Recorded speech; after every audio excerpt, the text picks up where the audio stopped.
இப்போ பாருங்கள் பருப்பு உருண்டை குழம்பு எப்படி வைக்காதுன்னு பார்க்கலாம். அதுக்கு பாருங்கள் இந்த கிண்ணியில் நான் வந்து ஒரு கிண்ணி வந்து கடலைப்பருப்பு சேர்த்துக்கிட்டேன். அப்புறம் பாருங்கள் துவரம் பருப்பு வந்து இந்த கிண்ணியில் 2 கிண்ணி சேர்த்துக்கலாம். நல்லா கழுவிட்டு இந்த பருப்பை ஊற வச்சிடலாம் 2 மணி நேரம். நல்லா ஊறட்டும்.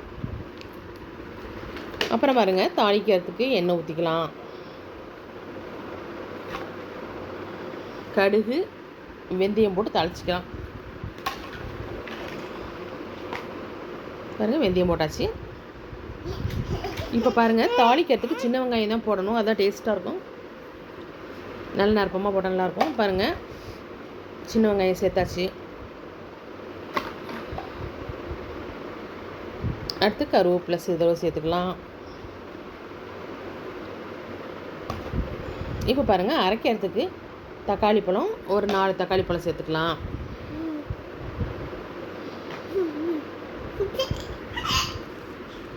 அப்புறம் பாருங்கள் சின்ன வெங்காயம் ஒரு 4 சின்ன வெங்காயம், பூண்டு பாருங்கள் ஒரு 4-5 பூண்டு,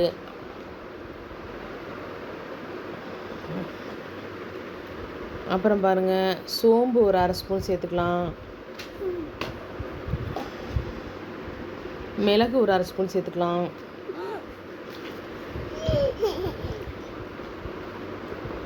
ஜீரகம் ஒரு 1/2 ஸ்பூன் சேர்த்துக்கலாம்.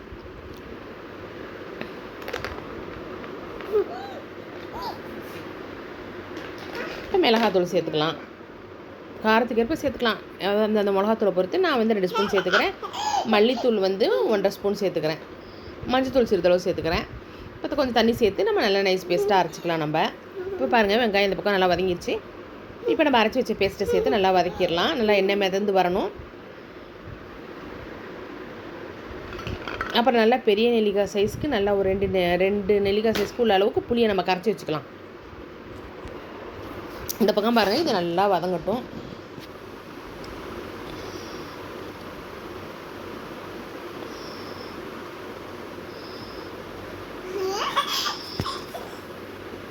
உப்பு தேவையான அளவு சேர்த்துக்கலாம். பாருங்கள் புளி சேர்த்தாச்சு.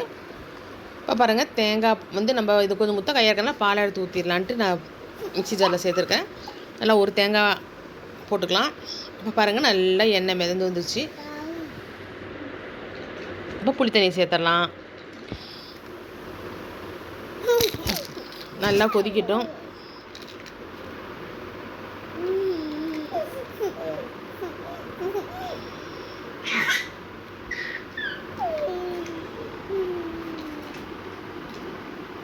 இப்போ பாருங்கள் இந்த பக்கம் தேங்காய் பால் நல்லா வடிகட்டிடலாம். நம்ம தேங்காய் அரைச்சிட்டேன் நான்.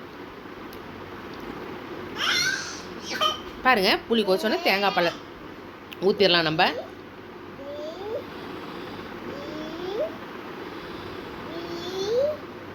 இப்போ பாருங்கள் 2 பருப்பையும் நம்ம நல்லா அள்ளி மிக்ஸி ஜாரில் சேர்த்து கொஞ்சம் அதாவது ரொம்ப வளவளன்னு அரைக்காமல் கொஞ்சம் கொரப்பாக அரைச்சிக்கலாம்.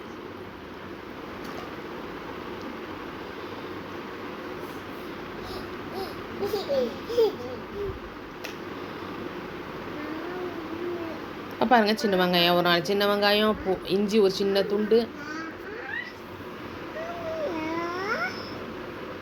வரமிளகா ஒரு 3 வரமிளகா,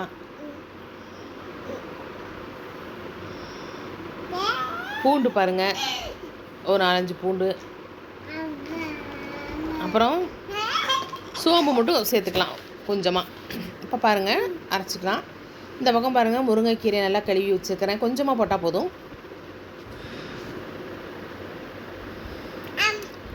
இப்போ பாருங்கள் பெரிய வெங்காயம் நல்லா ஒரு 2 பெரிய வெங்காயம் அரைச்சி வச்சுருக்கேன், அதையும் சேர்த்துடலாம்.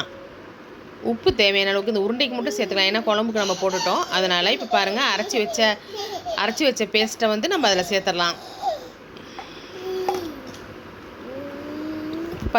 பருப்பு போட்டாச்சு இதில். இப்போ எல்லாத்தையும் நல்லா செஞ்சுருவோம்.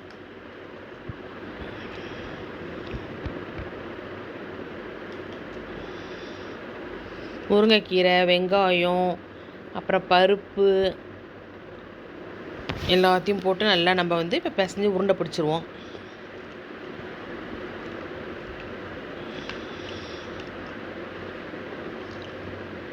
இதை வந்து இந்த உருண்டையை இட்லி கொப்பரையிலையும் வேக வச்சு போடலாம். அப்படியும் உருண்டை பிடிச்சும் போடலாம். பாருங்கள் இப்போ குழம்பு கொதிச்சிச்சு, கொத்தமல்லி தழை சேர்த்துக்கலாம். இப்போ பாருங்கள் உருண்டையை உருட்டி நம்ம உள்ளே வச்சிடலாம்.